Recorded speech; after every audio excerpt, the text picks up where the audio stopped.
Hello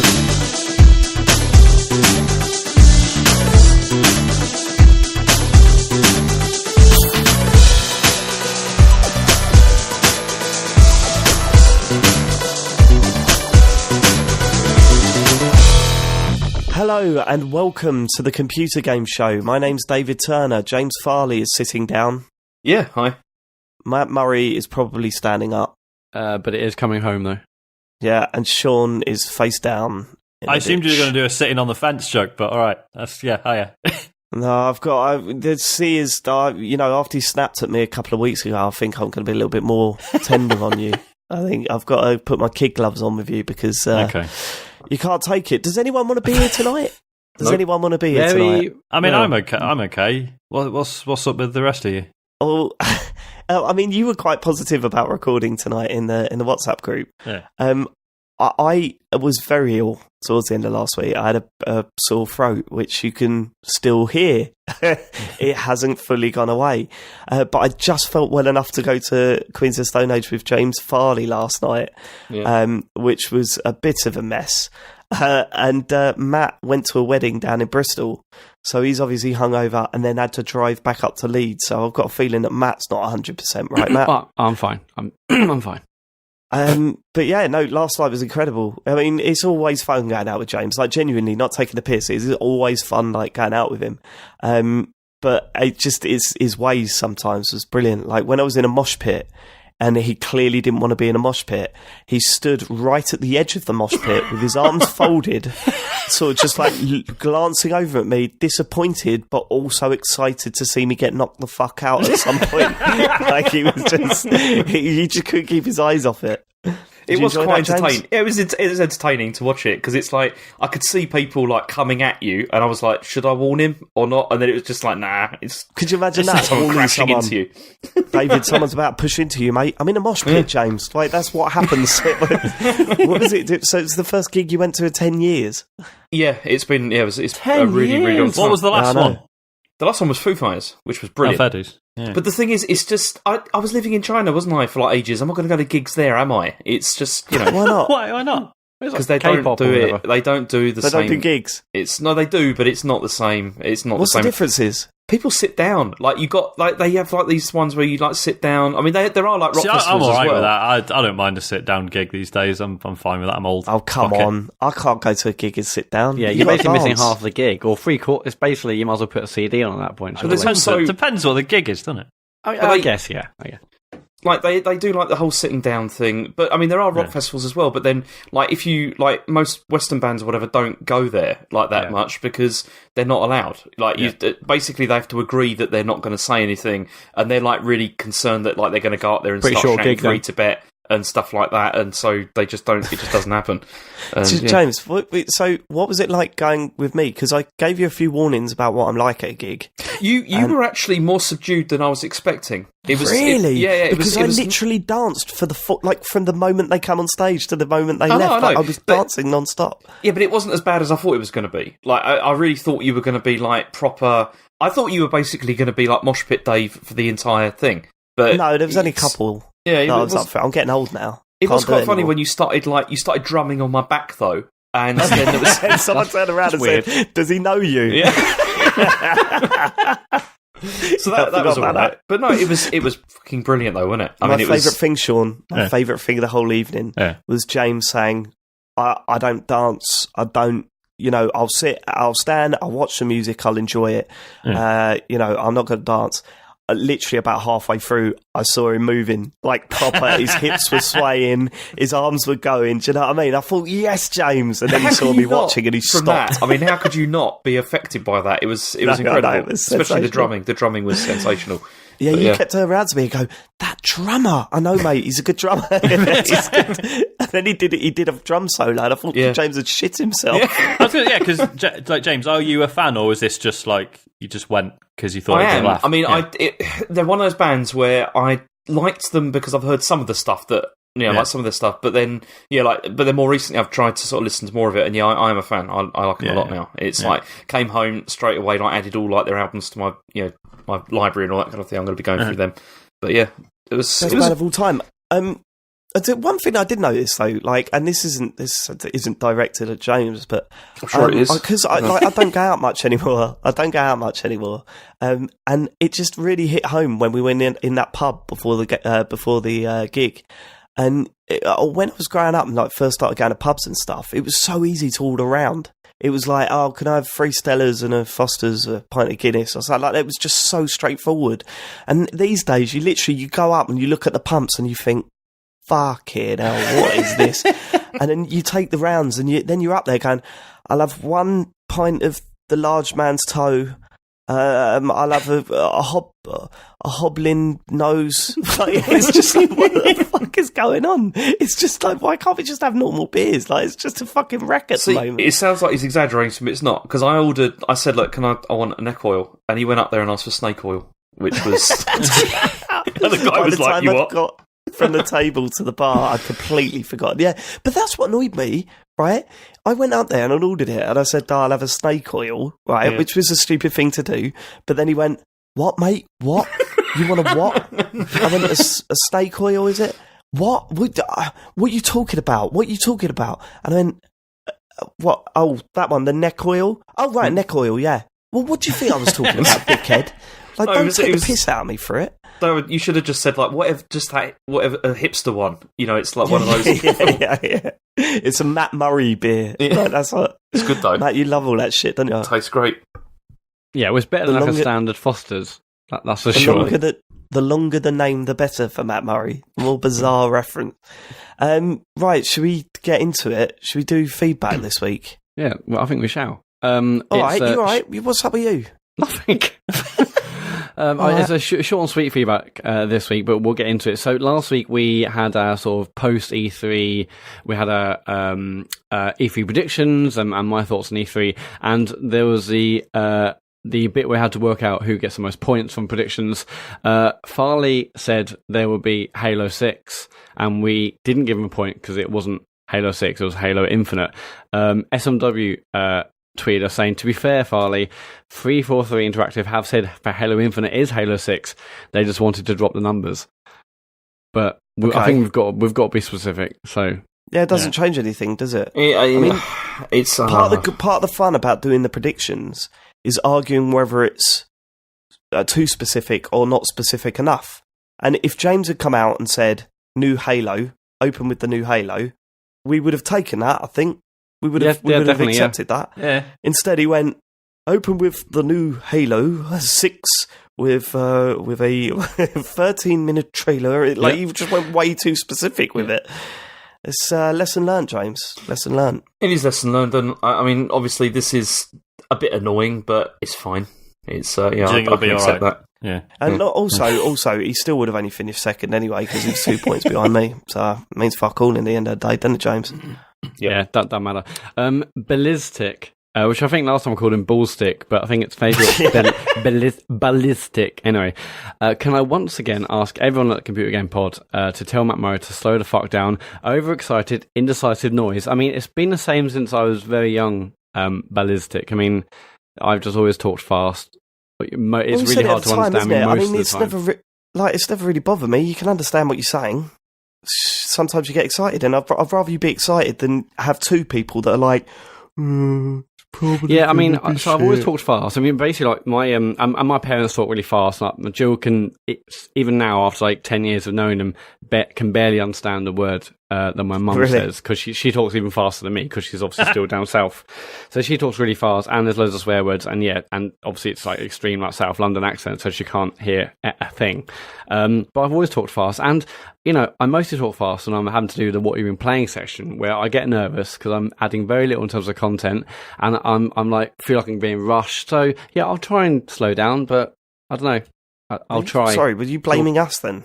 No, were you taking this criticism and blaming us? Okay. Very much blaming myself. Yeah, what can I say? I'll try and be better. Did you struggle with the way I talk then? Because I've got a southern accent, ain't I? No, well, I mean I don't, but I do definitely talk fast. It's I guess it's like nerves and stuff, so I talk quickly and trying to get my bit over and done with.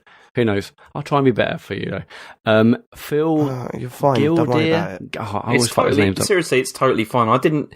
This is like you've often talked about, and it's like I've never noticed. It's totally fine. I try not to worry too much about this stuff, just because I don't know if we've ever had any feedback about this, but when I used to do Midnight Resistance, we used to get people saying like, "Oh, you all sound the same."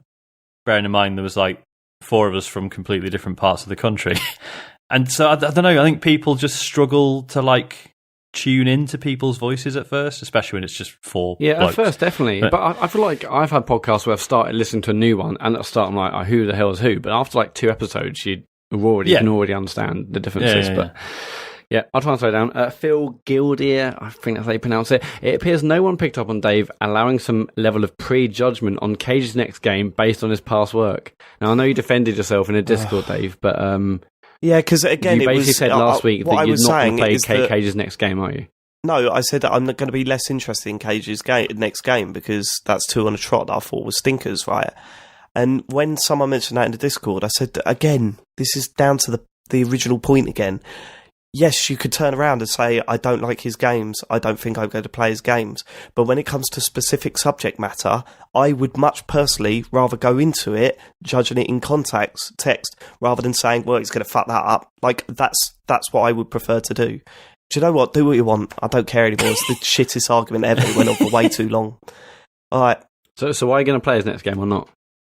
I don't know. Let's see the trailer. Let's see the trailer in 20... So Detroit's, what, it'd be like 4 years, for sale. I've got Detroit for sale if anyone's interested. Absolutely not.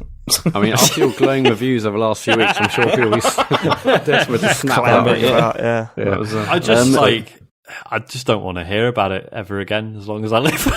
I've not even played it. Just what a lot. It's not been all over the place. I feel like it has. Maybe it's just because I know you lot. Maybe I don't know. Maybe.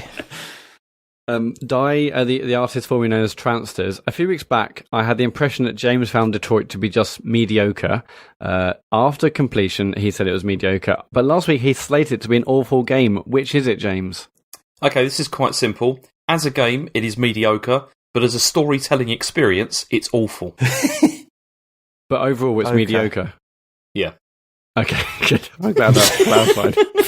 I was gutted as well because when I was listening back to last week's episode, I had such a good point that I didn't make on the podcast when James was going, when I go back and play this game, it's good to play. When I go back and play this game, it's good to play because it's a good game. And I just thought, go back and play GoldenEye. Would you say that's a bad game? Yeah, go but you can say that about it. Anything. That's not a good response at all. Well, no, because you were making the point. The point you were making... okay, I'm not even going to argue that. I'll let the listeners just listen to how ridiculous that is. You make a point and then go back on it. Okay, go on. No. Okay, let's think about this, Dave. I said that there are other games that came out before which still play very well. Fahrenheit doesn't. And then you just said, yeah, but there's ones that don't play very well. And it's like, yeah, I know, like Fahrenheit. No, what I'm saying is that you can't, because you were saying it's a terrible game. It was always a terrible game, and I'm saying no. Back then, it was all right. I didn't say always. Well, it was a terrible game. Back. Okay, whatever. Okay, yep, go on. Let's not get into it because we're both he's tired and grumpy. He can't do it. No, you know what it is. That's part of it. There's 2 ways this could go. Right, either I'm way too tired and I can't be bothered to argue with you today, James, or because we're both tired and grumpy, this will be the last episode of the computer game show. We'd take it way too far, even for us. You know, let's just move on. Let's just move on. Go on. You'd hear the noises of Discord, people logging out and shit. You know what I mean? Like, get that bad. So I'm saving everyone. Exciting. Okay. I'm quite excited about that prospect. So maybe we should push it. Well, let's not, because I had to apologise a couple of weeks ago, Matt, because I took it too far. I'm not going to do it again a few weeks later. So, last week I talked about the fact I was playing the Banner Saga on Switch. Barry James, great recommendation by Matt for the Banner Saga, loving it. Perfect for Switch, which I use exclusively as a handheld. I want to talk about turn-based games, however. You forgot to mention the peerless Valkyria Chronicles, a true gem of the genre. Also, Chris Key also tweeted saying, just listen to last week's computer game show, and if you're still in the mood for a great turn-based strategy game, have you tried Valkyria Chronicles by Sega? It originally came out on PS3, is on PS4 and Steam, and is coming to Switch along with a new one, number 4, in September. Now, I've heard of the game, but I've never played it. Wasn't it? It's very good. His biggest fan. What's going on? Look, I've heard this game, Matt is Sega's biggest fan that's never played Streets of Rage. But we're going to. He's Sega's biggest fan that doesn't play Sega games. Like, I'm not a post-Sega fan. He's played Sega Rally before. That's a great game. Yeah, he played Sega Rally once in an arcade, and then he made it his life. Yeah. So, which of you have played Valkyria Chronicles, and should it be right up my street? I have. Yeah, it's well good. Wasn't it on PlayStation Plus like a while ago? I'm sure something like that was. I don't think so. I mean, it's usually like £3 in your Steam sales. You'd probably own a copy if it was on PlayStation Plus, Matt. Yeah, well, I mean, on the website. I just download them every single month and not even check. So you might even have it. I mean, waiting for that Switch version would probably be good anyway, unless you have already got it for free. Obviously, yeah, I'll check. Okay, so yeah, I'll talk about a little bit more about Bound Saga later, but yeah, I'm still absolutely loving it. And okay, so but it's good to know there's some more decent stuff out there. I mean, this genre sort of passed me by, so it's exciting to know that there's actually shitloads out there that I just missed, frankly. And that's it for feedback. I mean, we've had a lot of feedback about a Kickstarter, about other things here and there, but that's pretty much it. If you want to leave us some feedback or question or whatever you've got, it's at ComputerGamePod on Twitter, or you can email thecomputergameshow@gmail.com. Speaking of our Kickstarter, how long have they got now? If you're listening on Wednesday, how long have you got? So I think it's about 2 days. So basically, I planned it. So this thing's meant to end on Friday, and for some administration or whatever, it's actually going to end on Saturday. So it's getting this Saturday at 12 p.m. I think by the time you listen to this on Wednesday, it'll be technically 2 days and like 23 hours, whatever. There's not long left. We are amazingly over the moon with all the pledges and backs we've had so far. But if you haven't already, you've got 2 and a bit days to get these t-shirts and polo shirts. Search us on Kickstarter, or there's a pinned tweet at the top of our Twitter account, or just check any of our tweets for the last month, and know that you'll see a tweet about it. But 2 or 3 days left. Get your pledge in now, Matt. Yeah, seriously, get them in, because the cut-off point, that's it. We ain't selling no more. Matt, are you going to do like a streaming event for the closing of the Kickstarter? Yeah. That'd be good. I mean, that is a great just idea, wearing everyone's t-shirt. Yeah, with it all with a countdown clock, and all that kind of thing. You could do it like QVC. Like doing like that. Price Drop TV, yeah. I used to love that shit. No, I can't. And don't give me those ideas, because that's what I'll do. But no, well, there we just go. To clarify, Price I'm not doing TV. it. Yeah. It's a Saturday, so I'm probably busy. Okay, right, cool. News? Okay, it's been a bad week, which just... Great. Again, if BBC One started with that. It's been a shit week. Here we go. Well, a bad week in terms of not much content. And you see, the thing is, there was one news story which I dropped because it's really boring. But then, like, Sean came up with a really good one, which was about Google wanting to get into gaming. But you've messed up my order here, Sean, because I said put it in the thing, but you've put it right at the top. So you've broken the flow of my news. Well, you don't have to read it first. You can. I know, but it's just. It's just weird. Anyway, so we will start with that though. So apparently, Google. So is this story, James? Is this story so good it has to be pushed to the top? Well, apparently so. Yeah. I mean, to be honest, compared with the other news stories, I mean, I did drop the ball on this. I mean, Sean did do a good job with this, because this was the only thing that happened this week that I think is of any sort of real interest. Right. Okay. So, Google want to get into the console market. We've known this for a while. Why is this back in the news? What's happened? Okay, so there's been more... that's definitely a question I've got, yeah. I was just about to answer before you butted in there, Matt. Why did you do that? It's well, okay, I'll just play this. So just listen to this for a second. They're making some bad choices. Okay, cool. Okay, the last bit of news is something that Matt wanted me to put in. Right, James, I've noticed this. The last 2 weeks, you're like, something that Matt dropped in, and then if it actually sucks, you're like, well, why do you even mention it, Matt? But you're not allowed to. Isn't it? I mean, this story is okay. I'll read. Do you want to tell them what it is, or do you want me to? No, go on. Is this the one that's not from Eurogamer, James? I wondered how that was. No, this one's from... This one's from another... Weird, John. I went to a different website, also Eurogamer or Polygon.com. Nothing's changed. It's Pocket Lint. is this is from, and so this is, as I said, this is another one that Matt wanted, and it's another stab. I just got to make it clear what's happened there. Basically, it's called the Google Yeti, and it's another stab at OnLive or PS Now, but this time by Google. And the rumour, according to this article... I mean, I've got more. Okay, but so carry on. Actually, what you've done there, Matt, is you've made me realise that we don't even need to talk about this because literally nothing really has happened I thought since you just then. said it was a really good story. So what's changed? Well, No, hang it's- on, because apparently the new rumours that it's a three-pronged approach. It's a three-pronged approach. So there's But, the Yeti okay. thing, but then there also is going to be like some actual hardware, apparently. But also, when you say, how come this is now a good story, compared with the other news stories there are this week, Matt, it is a good story. But compared with last time... I just thought it was interesting, you know, it's... okay, so let's hear the concrete information that's different to the one I posted in February. Again, it's not concrete information, because there's nothing's confirmed, apart from the fact that they are working on something called Yeti, as you heard in that clip. But also, since then, at GDC, they've been talking with developers about working for this... working with this streaming service. But apparently, as Sean said, it's a three-pronged approach they want to take. Some sort of streaming platform, some sort of hardware, and an attempt to bring game developers under the Google umbrella, either by acquisitions or recruitment. None of that was in your last story, Matt. So there has been a bit of... Most of that was... I'm just going to play this, so... Here we go. Yeah, so, okay, whatever. So the news story there was Google might do some streaming thing. Yeah, I just thought it was interesting. I thought it was worth mentioning or not mentioning. Whatever. James, can you get a little bit more backbone and just when Matt goes, oh, can you put this? It go no, like just flat out, because I agree with your assessment there, but you should have had the backbone to go no, we're not. Okay, let's carry on with the story. Sorry. You see, why'd you interrupt me then? Because there's nothing there that's like compared with what I was just talking about.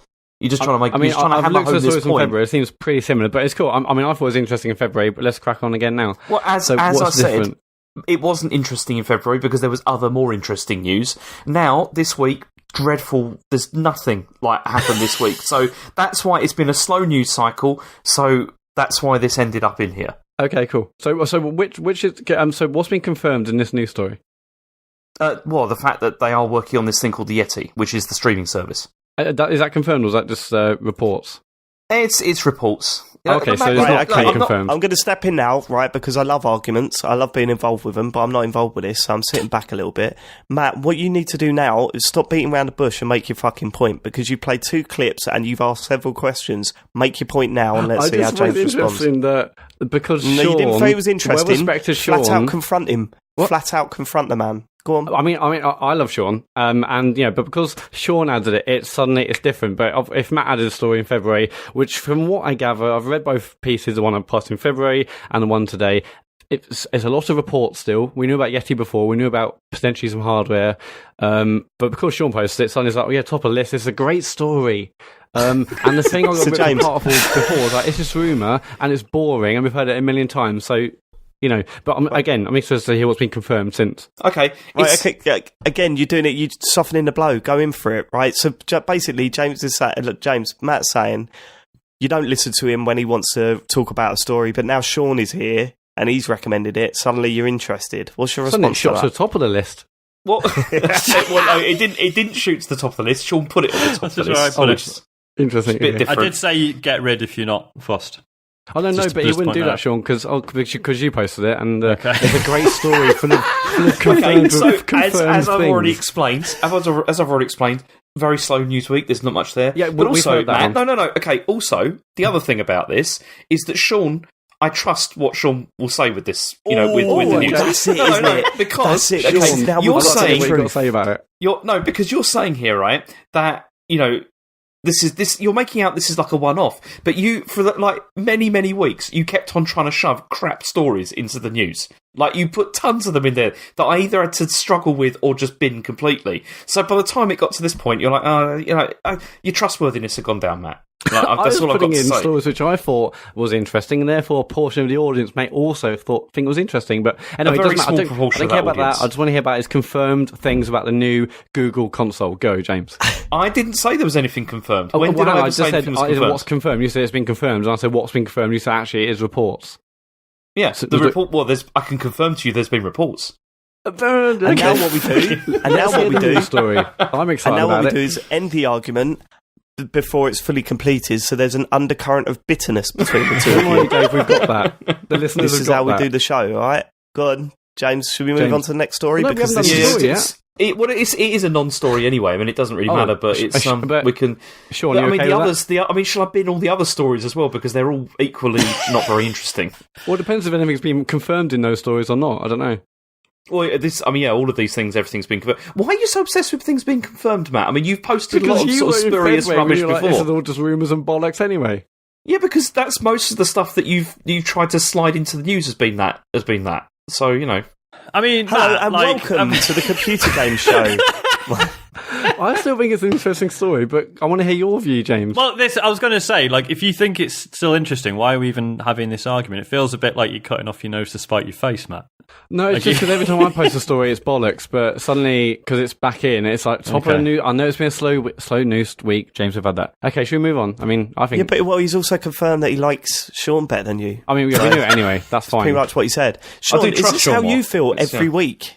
Yeah, Like, pretty much. Just kind of like, all right, let's move on, eh? Chill out. It's weird sitting in this seat. Yeah. It's weird. No, okay, but okay, come on, James. Let's have some details. I want to actually hear what's happened about what? about this news story. He's just said that there's no details. So let's all calm down. Let's go with the next story, all right? Can I we look forward agree to hearing that? about this in a few weeks' time. Okay. Well, it depends who recommends the story, Matt. It would be Go me. on, what? Go on. Amy Hennig has left EA. That was the. Oh, no. That's the. Okay, you guys, were- I'm that- going to she play left something. back in I know, I'm just going February, to play didn't something. she? No, I'm joking. Go on. Well, so Amy Hennig she worked on... She joined Visceral in 2014, and the point was that they were supposed to be working on a Star Wars game. And there was this idea that it was going to be like an Uncharted style, like Star Wars game. But then then EA sort of weren't happy with what was going on with it, and then ordered that there were going to be significant changes made to it.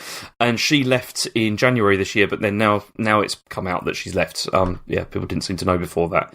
But Visceral was shut down in October in 2017. Yeah, so she went in 2014 has basically worked on nothing. She left from Naughty Dog, and then it's like 5 years. She must be devastated that whatever she's tried to work on has been cancelled. Now it's just 5 years of nothing, seemingly. I'm just Well, it could be, but fascinated then- by like how often EA seem to keep fucking up Star Wars. Like, Yeah, it is amazing. It's It absolutely did seem staggering. like when they bought that license, it did seem like, right, this is the easiest license to deal with ever. I mean, don't get me wrong, you've got the crazy fans that you don't want to upset, and obviously that's a huge amount of pressure. But I mean, the games should write themselves. I mean, all right, I'm taking the piss a little bit. Like, obviously, it's hard work to put a game together, but they really fucked this license up, didn't they? Yeah, so we've had... So hang on, what have we had? So there was Star Wars 1313 cancelled. Yeah. This one... So it's not fully has been cancelled, binned. right? It's just going in a very different direction, but... Yeah. The original thing she said is done. Yeah. Like they've dumped it. And because it was supposed to be this story focus based thing, but now it's supposed to be an open world game. So totally we've had different.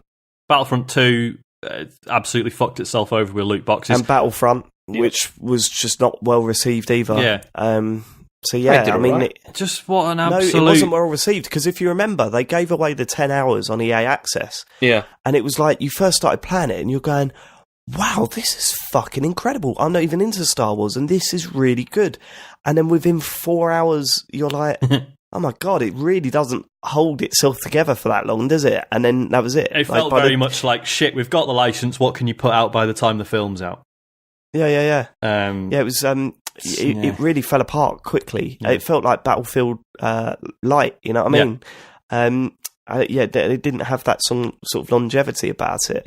And by the time your EA Access trial was over, you were like, there's no way I'm buying that. Like, I was bored 6 hours ago. So they're struggling, but I mean, you still got to have faith. They're learning lessons, I think. Yeah, I don't think they are. And because I think what happens here is it's weird because you would have thought they would have just looked back at the Star Wars games that have worked, like the different formats, because there's been tons and tons of Star Wars games that have come out over the years. Yeah, but we live in a different world now, James. Like, people are interested in completely different things. I know. I mean, you could put out a BioWare Knights of the Old Republic thing, and I think it would get an audience, but they're after bigger than that. Well, You know no, what I mean? they're, which is what they tried with Battlefront, wasn't it? Was they tried because basically they want a game where they can pump as much money out of it as possible, and that's why you had like Battlefront 2 with all the the loot crate stuff and everything, because they probably thought we've struck gold here. We've got Star Wars, we've got like a popular, we've got like DICE running this. We can just print money with this, but they got too greedy and went too far. They did. But it's a shame though. It sucks as well because Amy Hennig has got a hell of a fucking CV. She's responsible for like all the good Legacy of Kain games and Uncharted.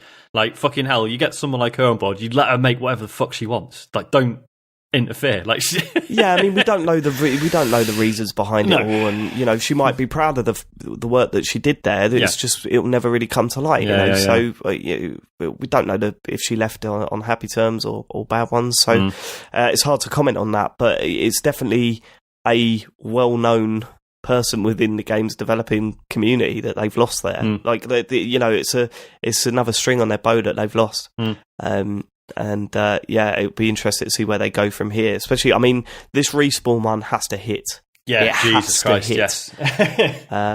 If it doesn't, then wow. I mean, if anyone can do it, it'll be them.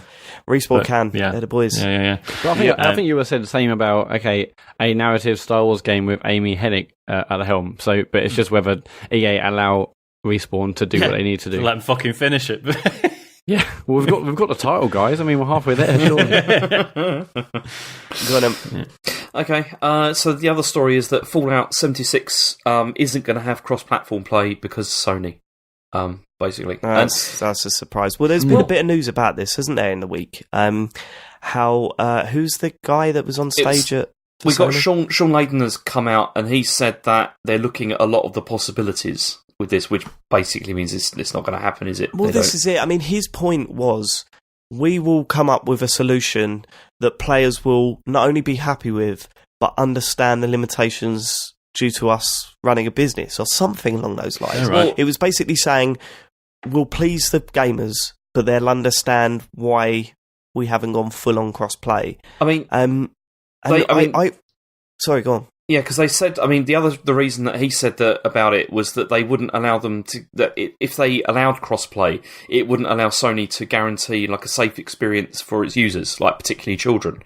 Mate, fucking Nintendo are doing it. Yeah, that point falls apart. When of course, Nintendo it falls apart. That's why everyone laughed laughed at it. But it's all about money, isn't it? I mean, that's really the end of the day. Of course it is. And the only solution that I could see that he was referring to was letting people play with other players, but not letting them use the items across various different platforms, right? Because that covers his business idea, and it means that people are still technically using crossplay. But that is not what people want. Yeah. People want to play Fortnite on their PS4, log on to their Switch, play Fortnite, and have all the shit that they've paid for on both systems. Like, it's not a terrible thing to happen. It totally makes sense. Sony are the biggest platform holders. They should be like thinking, their point is they don't want you buying stuff on the Switch and being able to use it on the PS4, right? They should be more confident than anyone else to say, well, where are they going to buy their stuff? On their main console, right? Surely. They should be confident enough to say, do you know what? People are going to buy stuff on our store and use it on other systems, not the other way around. It's just ridiculous. It's ridiculous. We spoke about it last week. There's no point in going over it again. But no, but I think also what's interesting here is you've got like these developers now that are coming out and like saying this though, like actually just come straight out blaming Sony. Like, I mean, that didn't really happen quite so much before because nobody wants to like damage relationships and stuff they've got. But like Todd Howard came out and he just said, "We'd really love that, but right now we can't. Sony is not as helpful as everyone would like." And it's like, it's just it does seem to be like a bit of a groundswell with this now that maybe something. Mate, will you're happen. confident that this will change, right? That Sony will switch. Yeah, I think they've just wildly misjudged it. And I think they will. And I mean, obviously, the quote is that they're looking at possibilities and it's going to be understood and accepted. I mean, accepted surely must mean that, okay, brilliant. Well, that's the thing we want. I mean, I'm sure they'll find some intricacies. No, accepted would be okay. that's what accepted is to me. But the issue is the game community isn't accepting it as it is currently. So that comment to me says they're going to try, but they're going to also try and maintain or get some revenue somehow. But anyway, yeah, I think the Fortnite's the thing that's going to break the camel's back, as it were. So I think they will change. And then, we'll see. I mean, if it was, I think it would have happened sooner. I think they were just trying to avoid it and just like get away with it, but now everyone's kicking off, and with like Nintendo making videos that basically mugging Sony off with Minecraft. Well, it's all over the mainstream press as well. Like after E3, it was all over the mainstream press. Like, it was on the BBC website and all that sort of shit. I think Sony just thought they'd get away with it, and I think they will definitely change. It's just a matter of when. Okay, all right. I'm not so confident. Sean, what do you think? Again, it just comes back to the whole thing of, do they care? Do they need to appease people at this point? It's like, obviously they've won this generation. I suppose if they were worried about the next generation, then they would have to consider but then at the same time, how much of that of a factor is that for when people are going into the next gen? Like, is that a big factor? I really don't think it is. I don't think people really care about this in like a big way. I really don't. I think it's something that people that have like multiple consoles and stuff care about, but there's a lot of people that don't, and really just don't care. Yeah. Okay. All right. Next story. That's it. That's the end. Good. Right. Well, we're straight on to what you've been playing this week, and we ended with Matt last week, so let's start with him this week. Matt, what have you been twiddling your thumbs to, mate? Well, I mean, we're obviously recording on Sunday, and it's been like football and all sorts. I barely played much. Come on. But I have been playing the Banner Saga again. I'm still absolutely loving it. I know you're playing as well, aren't you, Sean? I saw you play it. Spurred on by you talking about it last week, I've finally started. Have you not played it before, Sean? Is it your first time? I played literally like the first half hour on PC, but then getting it on the Switch, it's like, oh yeah, I can just play this wherever, as usual. So I'm actually a couple of hours in. Yeah, really enjoying it. It's just a really nice, satisfying loop between the combat bits and the story bits. It's just really nicely paced, and like, it's never like here's a fight and now here's 2 lines of dialogue, here's another fight. It's always like, here's a fight, here's a bit of dialogue, here's a choice, here's a bit of planning, here's like, it's just so nicely paced. You never feel fatigued because you're never doing just like one thing over and over. It's just. I mean, I was playing to a half one the other night, and when I first started playing, so I didn't think this would be a sort of game that would have me hooked. But it's the battles don't last particularly long. Although in a few of the battles I've done recently, what it seems to be doing is there's certain battles called War, basically where you fight many more enemies in a standard battle, and after those it would say you can carry on but the health of your remaining characters in the fight won't the health won't be replenished, but if you carry on with whatever you've got remaining in terms of your team members and whatever health they've got, you can potentially get some decent loot. And so I've been like fighting battles, and then do I keep going but then risk getting everyone killed to see whatever this loot is, and I'll do a couple of them, then do some story, and story's really engaging. And there's quite a lot of like dialogue choices, and that could send a lot of your caravan of competitors of characters. It could send a lot of them to their death, or it could add loads of people to your team. So it's a really compelling and fairly short sort of gameplay loop. So I think it's brilliant, and I absolutely love the battle system. The fact that when you attack someone, you can either attack their armor, which you can arguably do more damage to their armor, or you can attack their attack. And so often you'd often be able to do, say, like double the amount of damage to their armor. And if you smash all their armor off, then after that you can do much bigger attacks and kill them quicker. But if you attack their attack, you can basically reduce the amount that they can get you.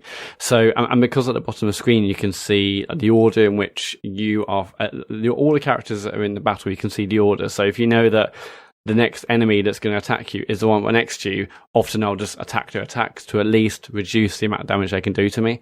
But it just like, okay, do I just try and smash all their armor off, even though they're going to keep attacking me, because that ultimately, when that's all gone, I can do some huge hits to them and kill them?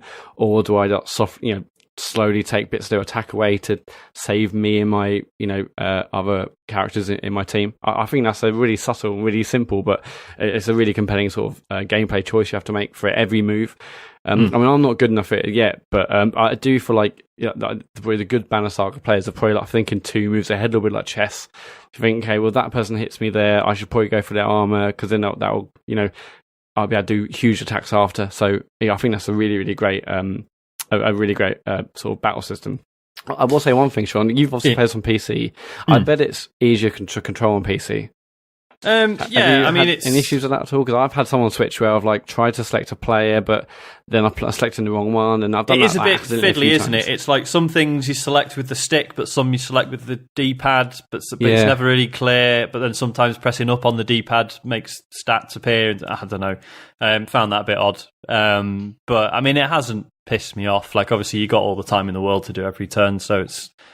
Yeah, it hasn't annoyed, and I mean I haven't played the second one yet, but I gather there are like good quality of life changes in the second one, and obviously the third one's out in July. So yeah. But I think I'm about halfway through the first one, and it's great so far. How do you feel about the switching perspectives? I think it's good, but I do wish there was almost like a bit of a catch up on the other perspective when you leave them and come back, because currently it's switched between 2 or 3 different parts of your 3 different teams basically across this map. So there's like 3 different storylines, 3 different story arcs. People have come and gone and died and joined your party, and if I like leave one and suddenly go to the other, I'm sort of trying to remember in my head where we've been or what's happened. And that there's a lot of characters in this, and then you'll meet loads of new characters, and then people will die. So that's a bit confusing. I like it. It's interesting because I've got like different favourites from each of the different groups. But how have you found it? Yeah, like I like all the characters I've met so far. And I understand the whole point is that every time it leaves you on a bit of a cliffhanger with one particular group or faction or whatever. Yeah. But it does just make me feel a bit like every time it's like, right, and now you're playing as this lot again. I'm like, no, I want to get. I was just getting into that. Yeah. One thing I do wish it did is there's been loads of times where I've been given a big choice, and I sort of wish it would show like the previous conversation text on the screen. Because I'm like, I think he said this, but like, am I sending everyone to their death now? Because I wasn't 100% like concentrating, or I can't remember how it led up to this choice or this decision. Yeah, because BioWare always do that, don't they? Yeah.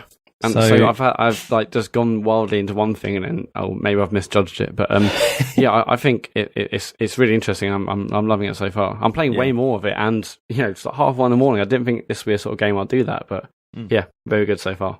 The fucking landscapes as well, man. Oh so beautifully drawn. It's a gorgeous game. Yeah. Properly enjoying it. And other than that, I've been playing. Oh, actually, I'm playing shitloads of Pokemon Go. I don't really? know why. I think it's because the new one's coming out, so I thought I'd give it a go again. I don't really know what I'm doing. What do you mean the new one? Sorry, the new Switch one. Yeah, the Switch one. Yeah. Oh, right. Because it all transfers over, doesn't it? Yeah. And right, okay. I mean, I didn't play. I played this like as much as everyone else did when it first came out for like the first week or two. But I've got back into it because I've never played a full Pokemon game. I'm interested to see what the new one's about, and so I figured I'll play this for a bit. I'm basically just like going around collecting them. I haven't like evolved any like Pokemon, so I'm clearly not playing it as it's really supposed to be played. But that's what I'm doing a lot on my phone. I don't quite know why. I guess I'll either stop soon or maybe get even more into it. But I definitely want to get the new Pokemon Let's Go Eevee or Pikachu. So I figured I'll just see what the deal is now. Yeah, so I'm playing that a lot on my phone, and of course I've played The Incredible Adventures of. No, is it Captain Spirit? What's the full title of the new Don't Nod game? Is it The Incredible Adventure of Captain Spirit? Is it The Incredible Adventure? Whatever. I've played the new Captain Spirit game. I think we all have. Actually, have you played it, Sean? I haven't. Sean's not played it. No. Bored. Anyway, I played that, finished that, but I guess we'll talk about that in a minute. Well, we could talk about that now, right? Let's do it. Let's just get into it, because, James, myself and Matt have played it. Seeing as it's your section, Matt, what did you think of it? I know Life is Strange is amazing. I've loved the previous ones. When I said I saw a trailer at E3 and it didn't really do much for me, I didn't need to see the trailer to know I was going to love it. And although I would say maybe like the first third of the game, I was like, well, it looks good. It's the same Life is Strange type thing, but the theme, wasn't really, I wasn't over the moon at playing a child and and I'm going along this story. But yeah, about a third or so in after that, it gripped me, and it's only 2 hours long, but I thought it's amazing. And like this packs so much emotion into just 2 hours that many games don't do in like 10, 20, 30 hours of gameplay. Yeah, it's certainly got emotional hits. Like there was a couple of times where I nearly teared up. Like some of it obvious, some of it a little bit less obvious. Like the very ending, the ending cutscene, that had me emotional, and that isn't sort of straightforward. Hey, look how sad this is. It's just a really like good moment. But right, okay, so I liked it overall. I like the themes. I'm interested to see what happens in season 2 of Life is Strange. Yeah. I have a few problems with this episode, partly due to it being the sort of first glimpse we've seen into this, and partly due to it being like a way of getting people into the series. Because I sat down, right, before I started, I said to Joe, look, this is a self-contained thing. How about you sit and watch me play it, and we can talk about the decisions as we go along. And she said, I'm way too tired. Maybe tomorrow. And I thought, maybe tomorrow means that she's never going to do this. and I also just didn't want to put it off anymore. I wanted to play it. So I started playing it, and I'm so glad she didn't watch it, because I don't think she would have lasted 10 minutes. And the reason being is that it's not what I like about Life is Strange. Like, the bits that I like about Life is Strange is the story progressing and you involving yourself in this moving story. That's not what this Captain Spirit episode's about. It's basically you're in a house and you're just wandering around clicking on things. Yeah, I'm just going to interrupt just before, because people are probably shouting at their podcast player right now. It's the Awesome Adventures of Captain Spirit. Right, okay. Give it full title. So, although I enjoyed it, I very much enjoyed it. I loved the themes that it was working with. I loved, I love what it did. There was a lot of stuff in there that I don't like about Life is Strange, and I feel that, if anything, unless you're on board with this already, this isn't going to suck you in, because you'll be like, well, like, there's a lot of going up to items, pressing a button, and like hearing a quip. And then if you did that again later on down the line, it'll be the same thing again. Lots of repeating, like that item that could still be clicked on. And there's a few puzzles in there that make zero sense. One in particular, I won't spoil it, but there's one puzzle in there that just makes you have to look up. Yeah, there's no way you work it out. After I finished the game, I was like, because there's a lot of other tasks, and you can finish the game without completing the tasks, or you can complete the tasks. And when I was like, there's literally no way that anyone ever will be able to work that out unless you had to Google it. Because I tried so many things, and anyone who's played this game knows the sort of things you would try. There's loads of what I thought and what I think everyone thinks are hints. Well, yeah, I mean, you could say it's unlocking a phone. Yeah. You've got to unlock your dad's phone. Trying to work out the PIN number for a phone. You find lots... And the solution doesn't work because of something that's on the phone anyway. Right, the way the phone is displayed, it doesn't work because of that. It also doesn't work because it's your dad's phone and it'd never have that password. So, like, the whole thing is a complete failure. I didn't think about that, actually. Yeah, that makes even less exactly. sense. It's just stupid. And there's also, like, going in and out of the house was a little bit of a pain in the arse as you're trying to work through things. But yeah, more importantly, so the game is, you're in a house and you're walking around the house, and you can play, you can tidy up, you could do bits and pieces, right? You can interact with objects and stuff. There's some really sweet stuff in there. But then there's a certain action that you do that ends the game. But it doesn't sort of flag that up. It doesn't make that clear that, okay, this episode is done if you do this. Make sure that you're happy to move on. So I pressed the button and it was like the end, and then the credits rolled, and I was like, but there's loads of other stuff that I wanted to do. Yeah. I just Same did that because me, I thought that was going to... Same thing. What the fuck? Yeah, and I'm not going to complain too much because we know that Life is Strange kind of has its flaws and stuff. And as we've said a million times before, it's so easy to pick apart. But it's a shame that this is what is showing off what Seasons 2 is going to be, and they've made it free in order to get as many people to play it as possible, yet it doesn't highlight the best moments. Like, it gets the emotional attachment across, but the actual what you're doing throughout the episode is not what's good about playing Life is Strange. I did the same thing. I triggered the end. I'm like, oh, for Christ's sake. But when you, after you finish it, it goes back to just before that moment. And unlike any other does, Life is Strange game I played, I've never gone back and changed anything. I went back and I completed the other things I wanted to in the game and then refinished the game. I was appreciative that you could do that. Yeah, like, because in other previous Life is Strange stuff, if you miss something, it doesn't feel like you've missed a big part of the story, because the story is always rolling and you'll always be going through the story. With this, it feels like you've missed big chunks of the story. It's like Sean, imagine playing Gone Home, but having the ability to go up to the attic straight away. Right. Do you know what I mean? So and you go up to the attic without really knowing what's up there, and then it ends the game, and you're like, oh, there's clearly loads of stuff that I don't know about that I need to find out. Like, I need to do more and go back in.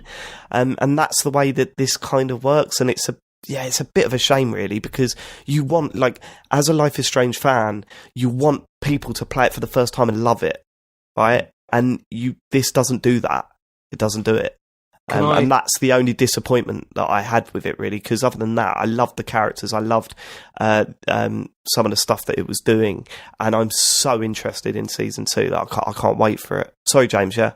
Yeah, you see, I've got a slightly different feeling to you guys with this, because, I mean, overall, I really loved this, actually. I think more so than maybe you did, because of the issues you got. But the thing is I agree with you about the mechanical side of stuff, like the way, I mean, we were talking about this before, like, yesterday, how, you can keep repeatedly clicking on stuff and then you'll get the same dialogue and all that kind of stuff. That stuff is bad. It's it kind of breaks immersion and everything. But one of the things, you see, I agree also with you that this is not a good introduction to the series, like, for people that have never played it before.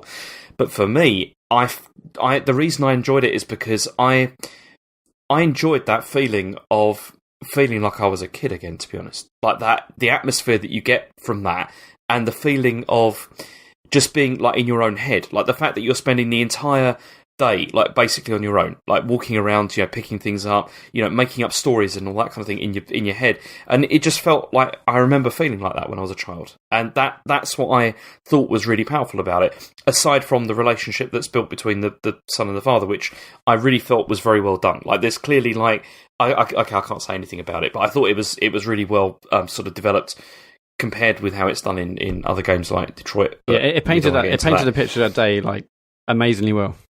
Yeah, it was just, there was layers of complexity there that you didn't get in, like, Detroit, which was one of the problems with it. But it was just, yeah, I mean, I just really enjoyed that sort of feeling of being like, I'm just in my own imagination with this. And even though it's like all of those little tasks and those little stories you're doing, there is only like sort of one solution to it.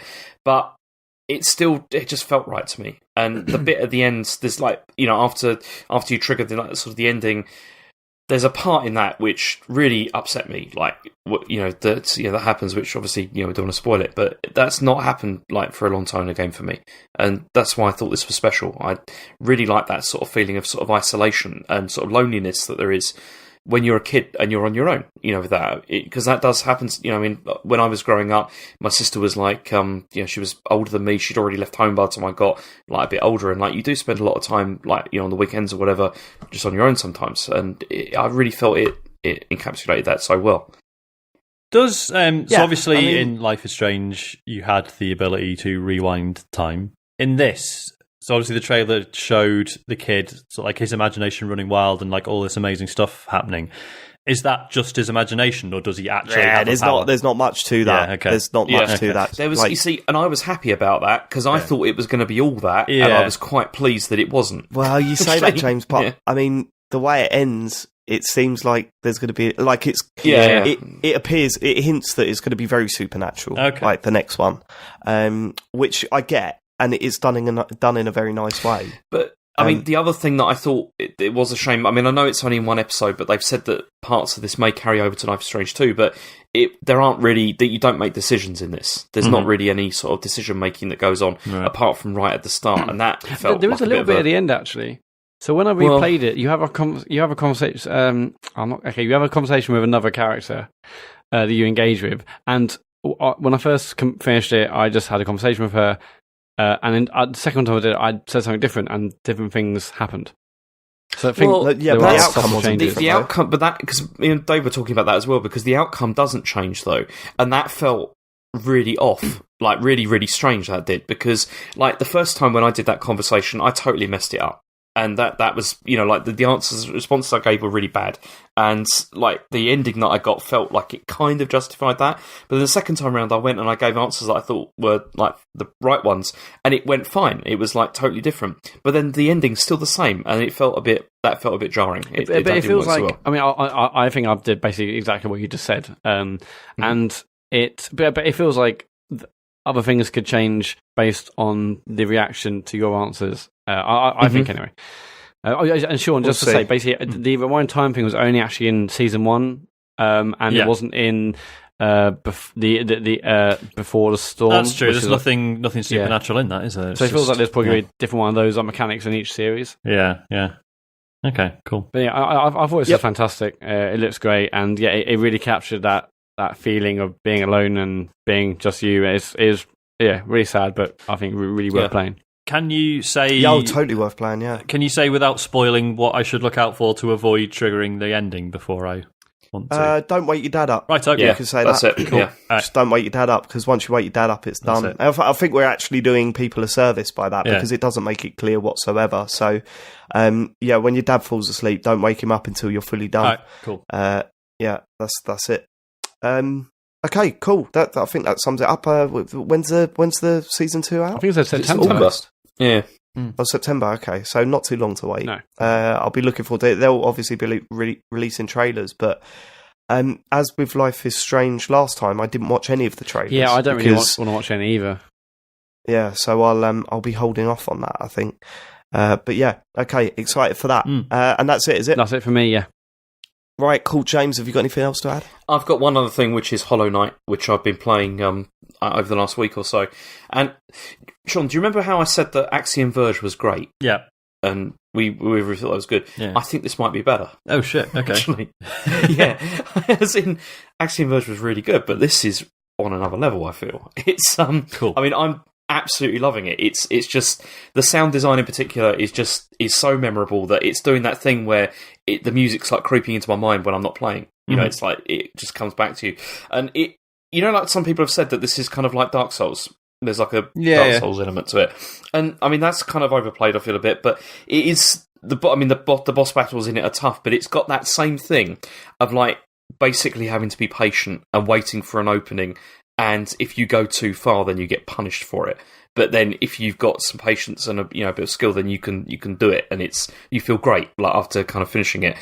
So it does work. It works really. They're much better. I mean, the bosses and stuff in Axiom Verge, I didn't think were one of the better parts of the game. No, I thought they weren't kind of fun, but these have been great. Like I've really enjoyed like coming up against stuff. The only thing that I'm not so pleased about it is the navigation in it can feel frustrating sometimes because it's a big world and there's no guidance really at all about where to go.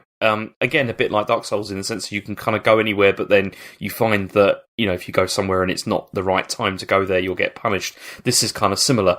But I don't know, it doesn't really matter because traversing the environments is fun anyway. And so it's still fun to go through. But I would really recommend it because it's really, really good. I mean, I don't know how many hours I'm into it, but I'm really enjoying it. I'm going to be playing it again this week. No, because I bought it like as soon as it came out because it was like after that E3 presentation. I was like, look, this is out. Look, this is good. Yeah. And then just haven't had time to get into it. So I'm properly looking forward to it. Yeah, it's great. Cool. And that's it. That's all I've been playing this week. Well, another game that I can add to this list, I've been playing Lego The Incredibles. I've never really played... Well, I have played Lego games before. I've played Lego Batman, I think it was, and maybe another one. This is not what I was expecting, actually. I thought this was going to be a straight-up Lego game. I don't know. Sean, you might know, because I'm sure you've spoken about Lego games in the past. Have they always had, like, open worlds in them? No, not always. They used to just be, like, a series of levels. But, there's always, like, a hub bit. Like in the Star Wars games, it'd be, like, the Cantina or Mos Eisley or whatever and stuff like that. But and then I think it was Lego The Avengers where they did, like, an actual open city and stuff. Right, okay. So this has that. Yeah. It's basically a game of two halves. Like, it takes both Incredibles films and puts them in those sort of level-based, progressive storyline things. The weird thing is it starts with the second film. Oh. And then you go back and do the first film again. I've never liked this stuff. As I say, I played Batman and I found the same thing, and it's the same here. I find it so often for a kid's game, it's so confusing and convoluted as to what you're supposed to do at times. You know, it's really not clear. Sometimes there'll be a big button press, and it'll be, you need to go to this object and you need to press this button, and it's clear. Sometimes, like in the boss battles, you're like, I have no idea what you're asking me to do here. So, and as someone that's played games for God knows how long, how are kids picking this up and playing it? You know, granted, Harry's very young, you know, so it's not really fair for me to judge it as a kid's game just based on his age. But there are bits in it where I'm just going, I do not get this at all. And I have to look into it and see what I have to do to get past. There's a bit where you're in a stealth sort of bit, and there's a guy that you have to get past, and I tried everything to get past him, and I couldn't do it. And I found out later on, like I went on YouTube and had a look, and you have to hold down circle, and the character that you're controlling goes invisible. But at no point does it say you need to go invisible. It was like, okay, right, so how was I supposed to guess that without looking it up? Or I guess I could have checked what the buttons do for that character. I don't know. I mean, we're not playing as the character from the films that can go invisible. Like, that's her power. Well, this is probably it, isn't it? Because, I mean, I've seen The Incredibles once or twice, and I quite like it. I've not seen the second film. But yeah, that's probably what I've missed there. I've missed that sort of connection. But even then, like... Shouldn't assume that, should it? Shouldn't assume that you know that. No, and again, it shouldn't... it should at least tell you what button to press to go invisible. Yeah. And it might... I don't think it did. I'm pretty confident it didn't. So that sort of stuff, although it's fun, it has like these stumbling blocks that are kind of baffling. And it certainly feels like it's an Incredibles game first and an Incredibles 2 game last. You know, I've played through the Incredibles 2 in the game, and it was okay. The moment you start the Incredibles, like you go back and start the first film, it's so much better. The settings are better, the characters are better. There seems to be more to do. It seems like there's more going on, and it makes me feel that maybe they were going to release this a while ago, and they were going, hold on. There's a second film coming out. How about we release it around the same time? But you've got to put something Incredibles 2 in there, otherwise it makes no sense that this is coming out when Incredibles 2 is coming out. That's the feeling I got, and that's all conjecture. That is probably not what's happened, but that's the feeling that I get from playing it. Going back a long time now, but yeah, so the first Lego Star Wars was released around the time of Star Wars Episode 1, Phantom Menace. And that's what it covers. Like it. So then it wasn't until, it was like a couple of years later they did Lego Star Wars, the original trilogy. But it was like, I mean, I think if they'd known how everyone was going to receive the prequel trilogy, I think they probably would have just gone straight for the originals with the Lego games. But also, the stuff from the second film is so short that it doesn't feel anywhere near long enough to be complete. Like I completed it in like maybe 2 hours, 2.5 hours, and it was like okay. That's just the second film. Now I'm on to the first film, and I'm starting to see stuff. But anyway, the other side of this game is this open city. And my God, I part of me wishes that they just ditch the levels and put more into this city, because it's so much fun. Like, it's so much fun. I showed James this morning a little bit of it, and even James was like, this looks like incredible fun to play, because what you're doing is, there's so many characters to choose from, and each of them have these, like, abilities, and some of them are just like, when you see, like, an open world game like this, they kind of go... There's limitations, isn't there? So if there's like a flying character, they're limited by where they can fly, or if there's like you're going under the sea, there's so much limitations on abilities. Rather than this, it kind of just feels like, oh fuck it, let them do what they want. If they want to fly around forever, just let them do it. There's not a power meter, or you have to go and recharge or whatever. And I'm sure from a games design point of view, you're thinking, yeah, but can't people just game the system then? Like, there's all these hidden collectibles, and we're making them hard to get to or whatever. Can't they just fly up the building rather than battle their way up it? And it's as if someone said, so what? If that's what they want to do, let them do it. And that's what it feels like. And it just makes the whole thing so much more fun to play. The best thing about it, though, is that it's a celebration of Pixar rather than just this one, okay. just these two. I was going to films. say because all the Lego games generally there's like tons of characters to collect. I was going to say like how do they address that, but. Yeah, there's all these characters from pretty much like most of the films or whatever. There's the main thing that you're doing. So the city is split up into several different areas. They've been overtaken. Some areas like highlight with like high crime rate. You've got to go over there, do a bunch of missions to sort of liberate it type thing. The moment you do that, then everything shows up on your map. So all the collectibles show up on your map, and it introduces new building zones. So you collect these multicolour bricks. And once you've got enough of them, you go to these building zones and you build stuff, and it's always from one of the other movies. And I was really impressed by how much stuff is in there. So like the house from Up is in there, so I built that. And then you get the character from Up, the Boy Scout. And if you use him to go into the house, you can then like sort of release all the balloons up through the chimney, which is cool. There's even Miguel from Coco, and you could get the tomb of Santa de la Cruz, with the guitar at the back, and all that sort of stuff. And when you activate the little bits in the house by using the correct characters, you get perks. So like, 6 times bonuses for your collectibles and all that sort of shit. And it's brilliant. Like that stuff is brilliant because it partly feels like Crackdown because you're hunting around for these, what are essentially orbs.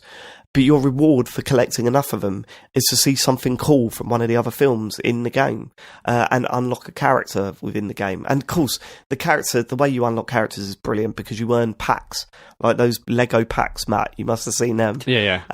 What they call a Gotcham or whatever. You get these. Are you talking about minifigures? Getcham. No, what are they called? Gacha. The ones that you can't see what's in them. Gatcham. That's it. Gacha or whatever. Gotcham. And then Grandad. Yeah, and then so you get the pack, and then you just swipe to the right hand side with a left stick, and it rips the top off and empties it out, and the character pops out who you get. All that stuff is just wonderful, and like part of me thinks I know they did this with Lego City Undercover, where they went all in on this, but part of me thinks like wouldn't it? I guess it would get boring if they did it for every film, but I kind of wish that they just went, look, this is a game about superheroes, ditch all of the stuff based around the film, all the missions and that, and just focus in this open world, make it bigger, make there be more things to do in it, like, because it's big enough, but like it could be bigger if that makes sense. And yeah, if they piled more focus into that, I think it'd be a much better game. But I guess, like, I understand that they can't do that because it's coming out alongside a film. And if kids bought it, they'd be like, well, where the fuck is this? Where's the stuff from the film in there? Yeah. So, it's a bit of a tricky one. But my word, I've been loving it. I went into it thinking, this is going to be a bit of a slog, but I'll see what Harry thinks of it. And if he enjoys it, we'll continue to play. And by the end, this morning, we sat on it for about 2 hours, just building stuff and picking up collectibles and mucking about with different characters and that. Harry's like constantly laughing throughout the whole thing. So, it's doing a better job than I thought it would. And I know, it's a Lego game, but a lot of our listeners won't even touch it, and that's fair enough. But initially I was thinking, this isn't a good kids game. And in some respects it's not. But in a lot of ways I could see why kids love these sort of games, especially that open world stuff. Yeah, really good, really impressed. So cool. I think it's been getting good. I think it's out early next month, but it's been getting a lot of good press. So well, when is the second Incredibles film out? It's not out already, is it? No, it's out in America. Oh, okay, right. It's not out over here yet though. So no, must be out alongside the film. Film must be out alongside the game even. But yeah, surprising hit in the household. Cool. Sean, I've just got a couple of short ones. I've been having a go on the Gear VR again, and I've talked about it before. In terms of games, it's mostly pretty crap. Like for media stuff, it's great, but like games, it's like, oh, do you like shooting zombies? How about virtual roller coasters? If so, we've got you covered. Anything else, forget it. But no, I've actually found a couple of decent games. I've been playing one called Ultra Wings, which Ultra Wings is great. It is, isn't it? It's on PlayStation VR. It was on PSVR as well, right? Yeah, it's Pilot Wings, isn't it? Basically, it is. It's basically Pilot. Yeah. So I was properly impressed with that. It makes really nice use of the Gear VR control as well, because you just sort of tilt it around as if it was a joystick in a cockpit or whatever. Yeah, it feels really nice and natural to use. When I first loaded it up, it was doing a weird thing Like, so you sat in the cockpit of this like microlight, and there's like a frame around you, and it was doing this thing where like any sort of panel, like you could see through the panel of the frame that you were looking at, but everything else was like blacked out, and I was like, fuck me, is this a performance thing? But no, apparently it's like a comfort thing. Yeah, well, you can change that. You can disable it. Yeah. Which, thank God. But yeah, I found that really odd. It's to stop the motion sickness, I think. Yeah. Because I remember when I first switched it off, and then you're like flying around, it does feel weird. Yeah. I felt really weird doing that. And yeah. So on the PSVR version, do you just use like a regular controller, or can you use? Yeah. I've only played it with the DualShock. When I got it, I didn't have the Move controllers, but I have now. But I don't think it uses them. I think it's only DualShock. Because the Gear VR controller is, I don't know if you've seen it, it's same as the Google Daydream one, in that it's basically a little wand with a touchpad on the end, and it's. But does it also have accelerometers inside that? It does, yeah. So you say you tilt it around, and that's essentially your joystick in the in whatever you're piloting. But yeah, really nice. And I've also been playing virtual reality, which apparently came out on Google Daydream about a year ago, and has recently surfaced on Gear VR. And it's fucking great. Like, it's like easily the best Gear VR game I've played. Possibly, like one of my favourite VR experiences. So you like the plot, such as it is that it's like you're far in the future, and everything's done by robots, and humans are basically sort of slaves, where you just have to like perform weird tasks for robots that apparently robots can't do for themselves. But it's all really surreal stuff. Like the first one you do, the robot is a block of butter, and you have to toast bread and throw bread at it, and it's all weird stuff like that. But the trick is that basically the reason it's called virtual reality is that, so obviously you in real life are wearing your headset and you're looking around an environment, but you then, using the controller, you pick up other headsets in the game and put them on, and then suddenly you're somewhere else, and then within that you can pick up another one, and you can like inception yourself by putting like 3 different headsets on at the same time, and then like pull. So can you see yourself in the environment wearing the previous headset or something, or? No, you just sort of like, you just pick one up, and then you sort of pull it towards your face, and then it like goes over your eyes, and then suddenly you're somewhere else. And then, so it's a way of like navigating rather than anything else, I guess. Yeah. And then basically you sort of like, in order to take one off, you pull the controller like to your forehead, and then like pinch it, so you're pressing like the trigger and the button on the top at the same time, and then flick it forward. So it's like you're grabbing the headset and chucking it off, and then you're back where you were before. And like it opens up like the tutorial, like this robot sort of explains what your job is, and then he's just like, right, here's a box full of headsets, have a go. And this cardboard box just sort of tips over in front of you, and there's like dozens of these headsets in it, and you're just like picking them up and being like, oh wow, what's that? Chucking it off, picking up another one, and you're just going through all these really weird, like surreal environments, and it's like really beautiful and really well done.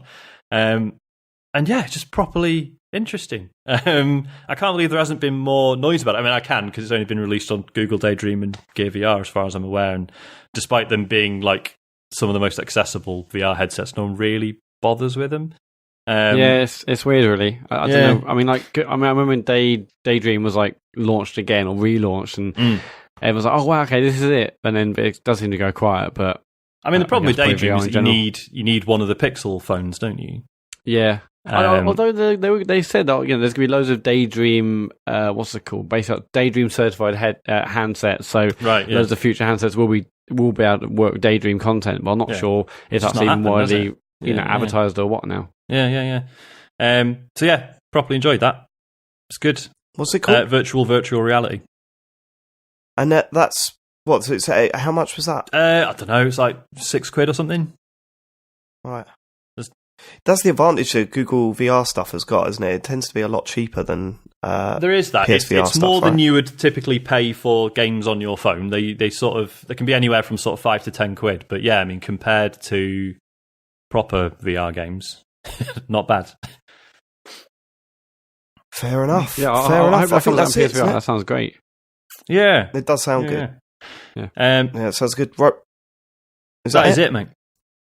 Blimey, we're blitzing through this episode today. Great, isn't it? Well, I had a feeling this was going to be a short episode, but every time we say that, it ends up being a long one. So I was like, I'm just going to keep my mouth shut. There's always that thing at the back Well, of your sure, mind, you've said it now. So now suddenly, like, the viewers are looking and saying, why is there another 3 hours left in this pod? Well, we've only got got about 4 questions to get through. Yeah, So but they really give you amazingly in-depth answers. That go off honestly, I don't know if my voice can last the 4 questions. I just want to go to bed. All right, cool. Emails. If you want to send us an email, it's thecomputergameshow@gmail.com. So do that.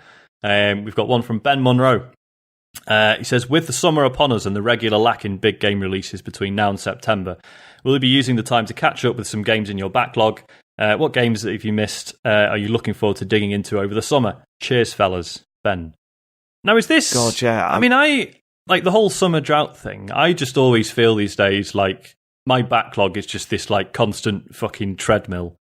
So that the summer drought doesn't really affect me anymore because I've always got too much stuff to play. Do you know what I mean? Or do you guys still feel it? I don't know. Yeah, no, I think the what is it? The pile of shame, as it was known.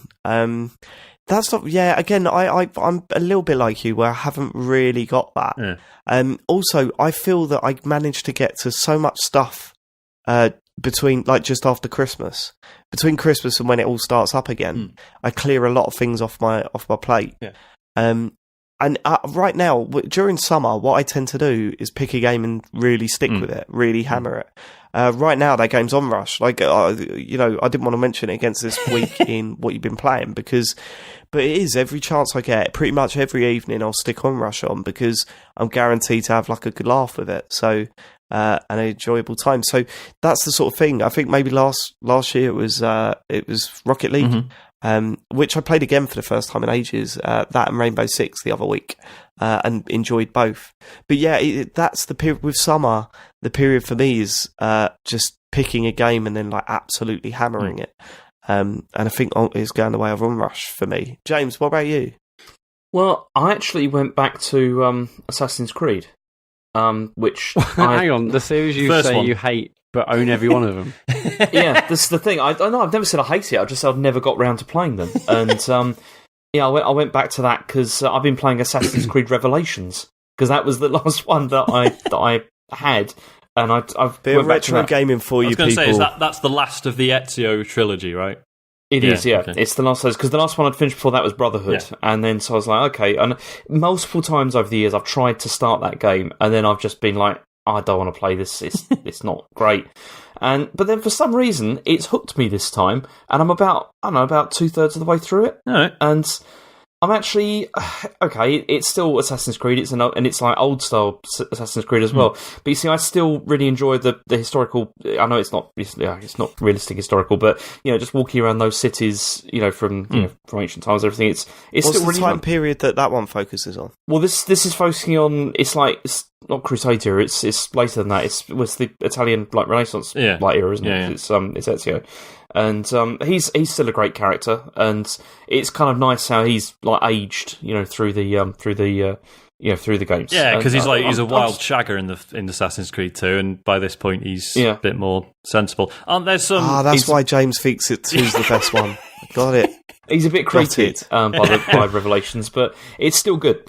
I'm enjoying it. I'm genuinely enjoying it. Aren't there some slightly naff sort of strategy bits?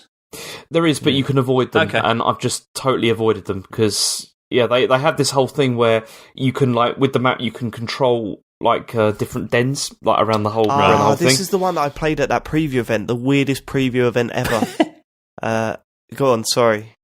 Yeah, so you can do you can so you control the dens by going there and sort of taking them over by assassinating the den leader, but then if you raise too much awareness of your behaviour with the opposite faction, then they try and take it back. And the way they take it back is through a tower defence kind of thing, which is awful. But it's fine because you can just make sure that you don't raise your level too high, and then that never happens. So I've just totally avoided that. But I still just love climbing all those towers. I always enjoy that. So it's fine. It's not brilliant, but it's fine. I'm just enjoying playing it. So I told the story on JoyPod, I think, but I'll tell it again. The preview event for this game, I went with Blake Harrison, the in-betweeners guy, and I said to him, because he rang me up and he said, "Oh, we've been invited to this like launch thing for the new Assassin's Creed. What have you ever been to one of those?" I was like, "Yeah, now you're in my world, yeah." Yeah, you get treated like a star, yeah, but let me tell you about these events. I said, they're usually really good. You get free drink, free food, and have a bit of a laugh, and you play the game for a bit. It's all right. So he said, all right, well, do you want to come? I was like, yeah, I'll go with you. And we turned up. We got this cab, and it turned up outside this hotel. And we walked in, and we said, oh, we're here for the Assassin's Creed thing. And she was like, oh, I don't know what you mean like that. I said that we're here to, I don't know, Assassin's Creed, Ubisoft. Oh, right, okay, yeah, no, I know. Down there, it's the third door, and you're right. And as we opened the door, I expected there to be like a party set up. There wasn't many people about, so I thought maybe we were like really early or whatever. I thought it was like going to be a proper like sort of party and like canapes and like drink like a bar and everything. We opened the door, there was 2 consoles, 2 TVs, 5 members of staff and no one else. And it was this tiny little room with a couple of chairs. And they looked up and went, you all right? I went, yeah. You come to play the game? Yeah. All right, sit down. So we sat down and we started playing the game. And like Blake was, the moment they were all busy, Blake turned to me and went, how long have we got to stay here? And I was like, I don't know, I feel awkward. We were there for an hour and a half. And I'm going, because we just didn't want to just go, all right, bye. And no one else came in to be like, oh, no, I want to play now. No, just Nope. We just sat there in this room. It was very quiet. The developers were like trying to tell us, or the PR people that were there were trying to tell us what to do or where to go and that. And we were like, okay, we really want to go now. And that was the one where a football player rung up and said, I can't come, I'm busy. Can I still have the free PlayStation? They went, well, no. And they said, well, I want the free PlayStation. All right, if you tweet about the game, we'll send it to you. Yeah, that was a really, really awkward situation. Bizarre. But yeah, that was that game, James. That was that game. That's my story. That's my only association with that video game. I've never played it properly. Right, okay. Should we next question? Right, yeah, tweets. Unless Matt, no, sorry, we haven't. Matt, you haven't answered. Like, have you? I mean, have you got a list? I was asking someone at the office the other day, like, when's the next big game? And there's seemingly nothing for ages. I mean, it's nice to go off. We were saying that last night, weren't we, James? Yeah, we looked it up. There are a couple of Captain things, Toad but in they're July.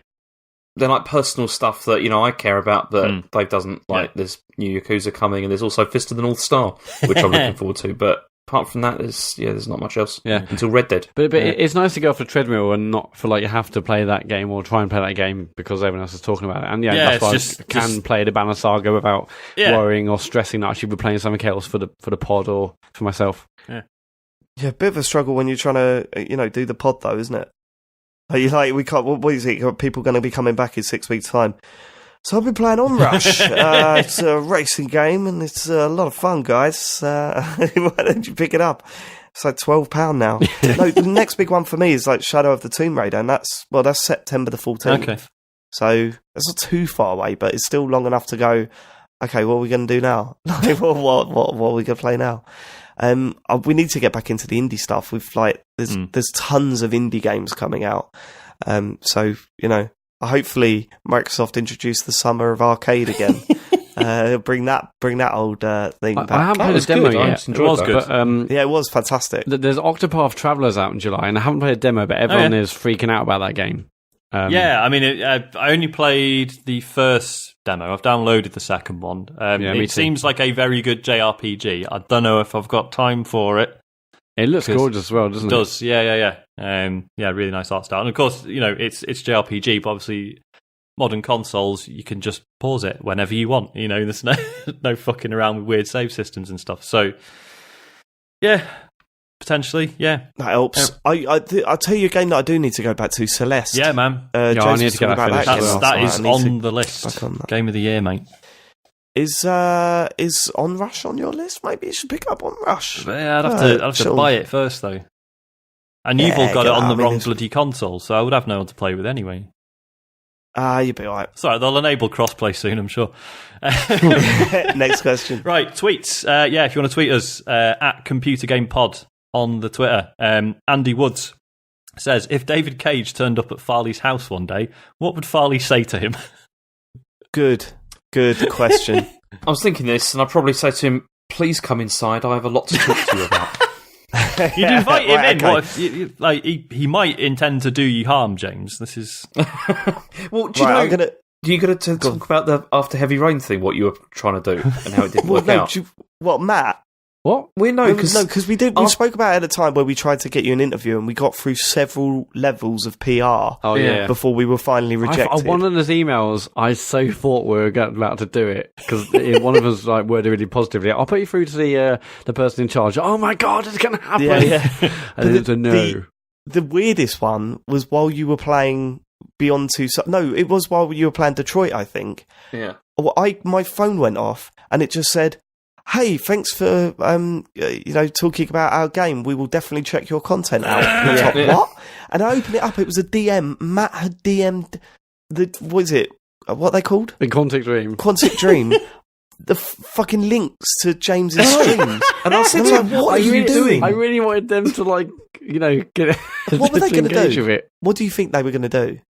I don't know. Thinking back now, I'm not sure. But I just thought, imagine if they retweeted it. It's like, the first stream, and I thought James was real positive, and we were all excited about the game. Positive? Have you watched any of my streams? James has I never thought been you'd positive turn on over a new stream. leaf because you don't prejudge games. So. true. But the thing is, right, like, I know James quite well, and I know that he would have been devastated that was sent over to them. Like, he'd been cringing his arse off and thinking about everything he said on those streams and stuff. It's, that was a weird decision to make there, Matt. Well, anyway, they didn't retweet it, so up there. Right, okay, so David Cage walks into your house, right? You sit down. Well, let's say, right, would you offer him a drink? I'd probably do that. And then What would you do? Like, what would you do? Like, were you thinking alcoholic drink? Are you thinking thinking tea? wine? Yeah, he's French. Yeah, it's got to be French, wine. You better make sure you got the right glasses, though, James. I would make sure that I got wine that was very similar to the one that was in Fahrenheit, which looked like urine. And so Okay, I'd get one that looked like that. Right, so you'd sit David Cage down and serve up a bottle of your own piss. Right, we got that. So And then I'd sit him down and I'd switch on the TV and I'd go to YouTube. And then I'd pick out certain bits from the games that I played. So what's the first bit you pick out? I'd probably pick out my favourite one with Blake, doing the whole great glasses thing and all that. And then I just ask him about, how he came to the idea of, of this scene and what he thought of it. And why he thought it was a good idea, and then I'd obviously keep playing with that, and I'd show that scene where they go to the guy's house with all the religious symbols up, and I'd just be saying, this dialogue. Why did you think this was good dialogue? I just want to go through a lot of the things, and yeah. Well, just in minute detail. Yeah, I'd also want him to do the door thing as well. With the controller to see if he could open that door. That's the other thing I'd want to see if he could manage that. You make him play that bit of the game. It first time, yeah, he'd do it first time. He wouldn't. Like the majority of the people that played that game. There's no way. I'd make him do that, and yeah. And then also, I'd just like him to explain the plots of each of his games, and where I could just interject and ask him questions about each plot. Okay, fine, fair enough, right? But if this is a legitimate situation and you've actually got David Cage, all you've done is coated him off non-stop. You wouldn't even break it up with a bit of... I was going to say, I love how this has gone from David Cage is being a bit creepy, just turning up at James' house, to James fucking interrogating him for days. Yeah, exactly.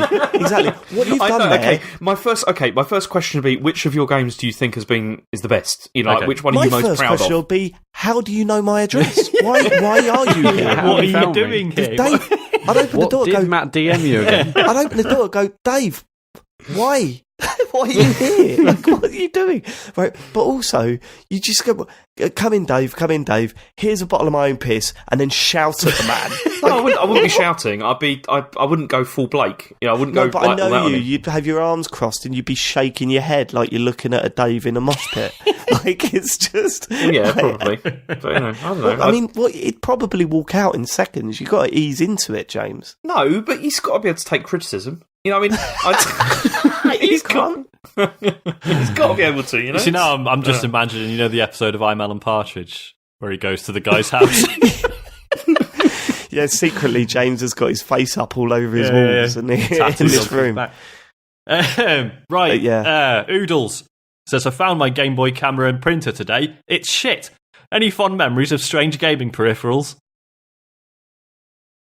Oh God, nothing like that really. I mean, the one that I always wanted when I was a kid was that. I mean, we've spoken about this before, but I don't think I mentioned this. Was the tuner for the Game Gear, the TV tuner? Oh yeah, like because the idea of having like a TV anywhere, like it's nuts. Don't like. So when you first said that, I totally thought, "How? Well, like, are we talking salted or sunflower oil? Like, what tuner was even available?" Tuna. I instantly went to the food. Come on, Matt. I did though. You said tuna. I was like, tuna. Yeah, my tuna for my Game Gear. Yeah, that's what I was talking about. I was talking about the little fish. My tuna. No, it was the sometimes you do sit back and you go, fucking hell, I'm on a bus and just watching Netflix. Like, what the hell's going on? This is like 2018 still weirds me out once in a while. Especially with games as well. It's like you're sitting at work and you want to buy a game, so you go on your phone and you buy it, and then you go home and it's on your computer. Like, it's just that still blows my mind. But yeah, like the idea of having this TV tuner on this tiny little screen was so exciting to me, but I never ended up getting one. I was absolutely gutted. See, I had something really similar to that, which was the Play Yan player. For DS and Game Boy Advance. Yeah. This was the thing where you could plug it into like a DS or Game Boy Advance, and you could then play. It played MP4 files and ASF files, and it was that because the thing is at the time. One of the things I was always impressed about with the PSP was the fact that you could like play all that stuff. You know, you could like play video and all that kind of thing. And I had a DS, and I really wanted to be able to do the same thing. This didn't really do the same thing. Like, not really. It wasn't that great. It was, you know, you put in SD cards, but the problem with it was that the resolution that you had to set the video at was so low that it looked awful. Because what is really the resolution on the Game Boy Advance? It's unbelievable, isn't it? It's like 200 by 160 or something. Yeah, it's just like that. And so, like, you know, and also you had to like recode everything, obviously, into like the right format, which, you know, that can sometimes take quite a long time, and the results were just really poor. But, you know, I just really wanted that, but it wasn't that good. Fortunately, it was really cheap. It was only about... Well, speaking of the DS, what was couldn't you get you got a browser, right? Yeah, there was I had that as well, yeah. That was the... so did I, yeah. And it come with that little memory thing. Yeah. But why? Well, because at the time, that was kind of, it wasn't pre-iPhone, but it was before like iPhone had really like, you know, or like Android phones had really like blown up. And the idea that you could have like, you know, like a browser and stuff was pretty cool. You know, that you could like did you ever try and use it? It was a fucking nightmare. Yeah, it wasn't that great, but it was still better than nothing. It was still better than like browsers on mobile phones at the time. WAP. Yeah, exactly. Whenever I'm talking about WAP. It's really funny, like, you forget that we had this really shitty period of like device convergence where like when phones first got cameras and they were dog shit, and like say the, you know, like handheld consoles started doing like media playback, but again it wasn't very good. They tried to do internet stuff, wasn't very good, and it was like no, I just want one thing that's a phone, one thing that plays games, one thing that's a camera. I mean, you know, we're there now, like, you know, those things have all sort of merged and it basically works, but it was they were shit for a long time. They were, yeah. Well, I mean, it's so funny how, I mean, like, I know this is like old men talking or whatever, but I think I've said this before, but when you were a kid and your parents would say, oh, we didn't have TVs then, and you go, what? You didn't have life without TV? What the fuck are you talking about? Now, we're in that situation where we could turn around to our kids and grandkids and go, yeah, I know the internet weren't really available then. Like, we didn't have internet until we were like a little bit older. And it's the same with phones as well. Like my first phone, I just remember, because we were chatting about this at work the other day, like our first mobile phones that we had. And my first phone had text messaging, right? So it wasn't like those really ancient ones, but it did have text messaging in it, right? It could hold 10 text messages. And you would get a little message, inbox full, please delete to read text. And it was like, so imagine that. I mean, I haven't deleted a text for about 4 years. I've got like texts on my phone like from fucking ages ago. I remember when my dad got his first smartphone and he was like, oh yeah, how do you delete text messages on it to make room? I was like, Dad, you don't do that anymore. That's not a thing anymore. That's not a thing anymore. You don't have to save every kilobyte. It's not that. Do you remember when getting a text message was really special and now you can't get your phone to fucking shut up? That's what I remember about dating when I was like first dating, when I was, I say dating, like when I was 16 or whatever, and you first had a girlfriend, and God, the insane like anxiety and excitement once you got a text message from them was because like, also in those days you didn't have like read receipts, and also you didn't have a little icon when you knew they were typing. Yeah, it was So you just sent it totally and said, well, obscured. it's been 7 minutes. There was also now. the fact that every time someone texts you, you're like, they've spent 10p to do this. It's got to be something big. It's got it's got to be good. Oh no, it's just I'm fine XX. Well, still the XX is there, so I'm happy. But still, did you? So you had a 10p. limited number of messages that you could store. Did you? But otherwise it went at 20p. I ain't spending 20p on a text. But so you could only store so many messages. So basically, you'd mostly keep on top of it and delete ones. But there'd be a couple from a girl that you liked that you'd always keep hold of. Definitely. Definitely save those there. They weren't going anywhere. Oh, I never had them. The ones that I kept were ones from Mum saying, "Oh, get home safe." Alex used to read. I remember them. when networks like started doing tariffs where texts were just free, and I remember like I was like Billy Big Bollocks because I was one of the first to have it, and I would just text mates who were in the same room with like stupid jokes and stuff, and they're like, "Oh my god, this is ridiculous! What an extravagant thing to do!" But also, the introduction of Bluetooth was hilarious because when Bluetooth first came around, it was literally only used for sending horrific like videos to each other. Horrific. Everyone's seen them. We've all seen what happened to that American football. Like, it's all that sort of shit. You get it and you go, "Oh, fucking hell, you got Bluetooth? I've got a video for you." It was awful shit. Strange gaming peripherals. There you go.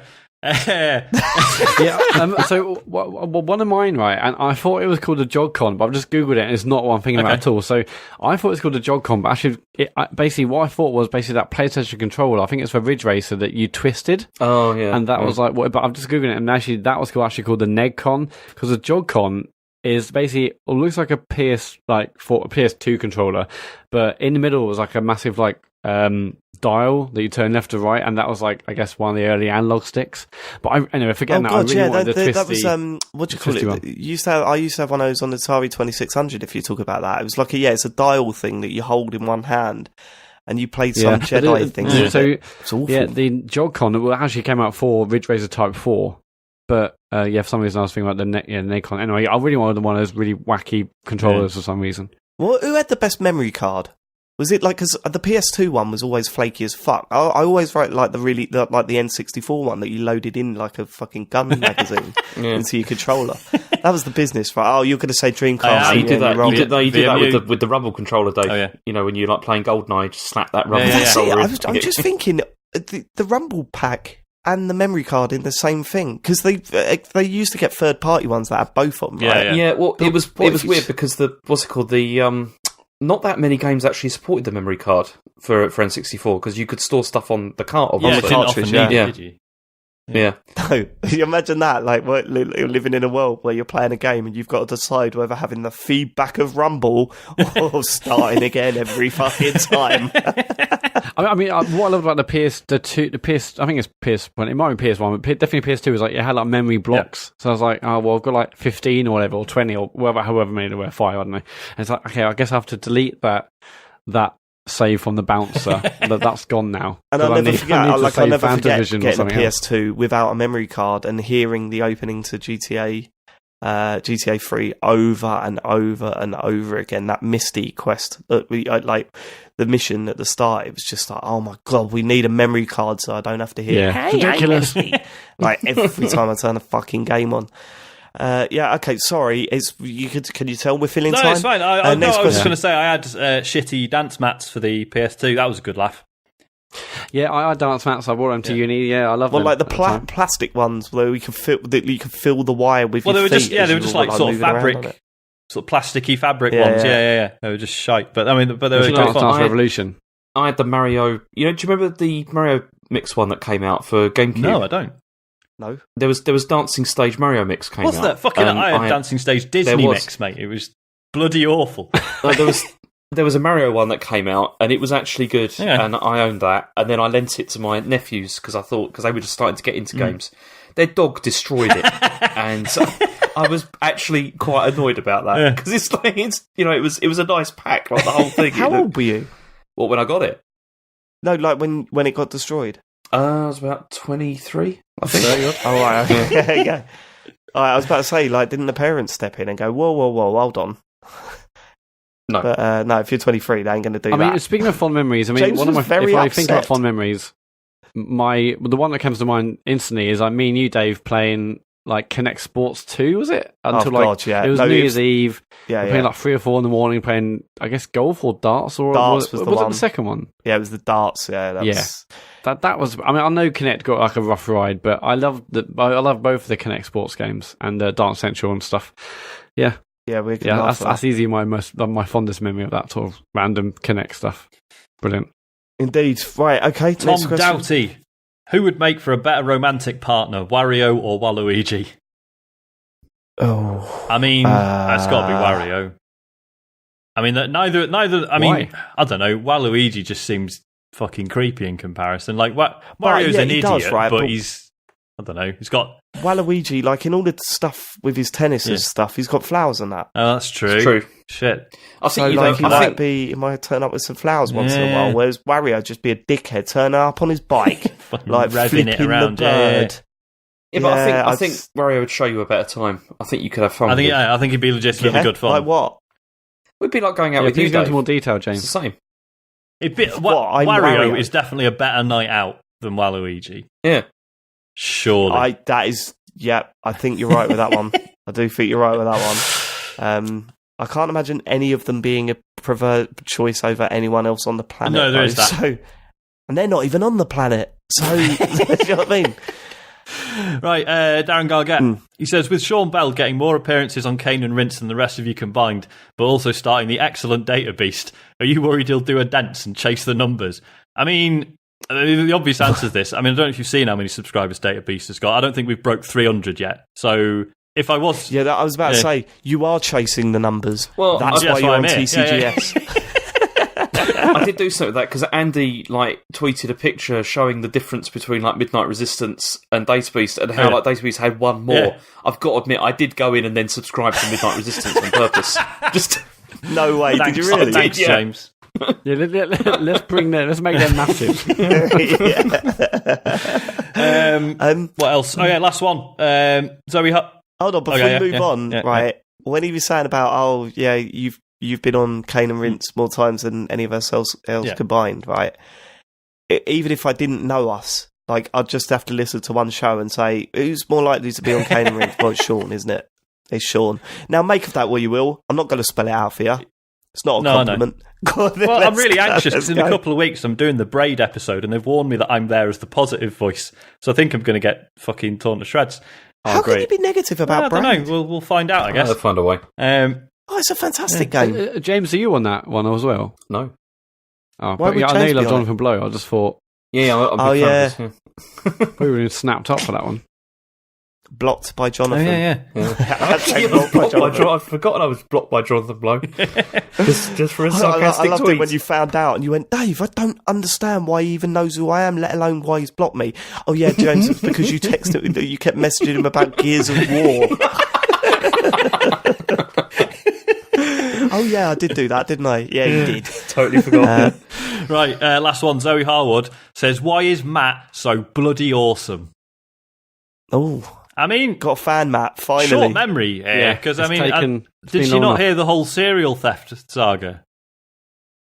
That's what it is. Maybe that is actually a prick. I mean, Matt has definitely had he's had a pretty good face turn the last sort of few months, finishing Dark Souls, taking all the E3 stuff really well. He's doing well. So I think if you were only taking the last couple of months into account, he's doing all right. But go back and listen to the episode where he stole food from my son. What else was there? There was something else when he lied about completing the game. Sneaky edits to the show to make other people seem worse. That happened. Yeah, that was pretty bad.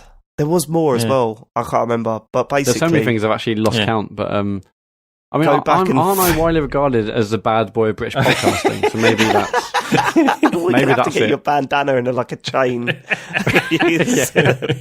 Mal, please wear that at EGX. Oh, such a bad boy. Yeah, someone wear it to an EGX show. Yeah, turn up with a tattoo on your arm, a chain, stubble. Well, you got a beard, but you know, Why shave would it I down go to back stubble. to stubble? I love that. Two dragons tattoo on my back. Yeah. Vest. That's fine, yeah. James, you said what gift you got recently, right? What was that? The t-shirt. t-shirt. Yeah. Oh, okay, you didn't mention that. Fuck. All right, okay, that's it then, right? Well, listen, I'm sorry it's been a less rowdy one and a bit of a break from the norm. Subdued. It's the word I would use. But I've quite enjoyed it. I quite enjoyed that little trip down memory lane there towards the end there. And Matt, do you want to do your stuff that people fast forward? I mean, the important thing is that our Kickstarter ends in 2 days' time. So if you want either an embroidered polo shirt with the logo or a T-shirt with printed logo on the front, go to our Twitter account. There's a pinned tweet that got a link to Kickstarter, or just search the Computer Game Show Kickstarter on the website, on their website, of course. We're love you to pledge and get a T-shirt or polo shirt. 2 days to go, so don't miss out. We're also doing a live show at EGX in September, so if you're in the area or want to go to the area to see us do a live show, we're playing on Saturday 22nd of September 5 till 7. You just need a day ticket if you want to go see us. That's that. We're also on every podcast service known to man, so Google Podcasts, Apple Podcasts, Spotify, the lot. We've got Discord. I think you go to bit.ly/TCGS Discord, that'll take you there. And that's it. We also really appreciate and really, we'd love a review on Apple Podcasts. That really helps us go up the charts and potentially more people would listen to our show. And that's about it. Thank you ever so much. Remember, the CGX show, we've really got to start focusing on that because that's going to come up on us really quickly, Matt. We do need some sort of idea for it, don't we? I think. I don't think we do. Like, I was chatting to James about this last night. I think it went really well when we just did our show. That's true, yeah. So I'm hoping that it would be similar. Do you know what I think we should do? I'm thinking about this too. So obviously we did the Red show and we're like, okay, we can't say like do follow up and like be potentially our normal, a usual show where there's argument stuff. But we did it at Res. I think this one we should just go full blown usual show and see what happens. All right, well I'm up for It's that. their family friend. I mean, obviously we can't swear. What? But please. Yeah, Jesus. Please come along. Please come along because we want to see you there. We really want to see you there. Regarding the Kickstarter, I recently had to replace my wife's engagement ring, so all donations gratefully received. Whoa, what's that? Why? It's fucking broke. I mean, she was on a hen weekend and she claimed she wasn't... I know. Struggling to get it off. She fancied the stripper. That was a purchase that I wasn't planning on. So, Right. So if you want to buy Sean's wife an engagement ring, she's open to offers. Buy the ring or give us some money. How broken is it? Because my wedding ring's broken, but I've just left it for for a very long time. I did try and I fixed it for a bit with a soldering iron, but it's still not. I can't imagine you doing that. Jesus Christ. I can't imagine you doing that. Yeah. Also, you said soldering iron. I imagine it's like a full-blown welding outfit. like Homer Simpson at the intro. Hammering it with an anvil. Sparks everywhere in the garage. The garage. Like dipping it in oil. Watch out, you might hit Yeah. We'll catch you next week. Thanks for living it. Goodbye. Bye-bye. Cheers. Bye.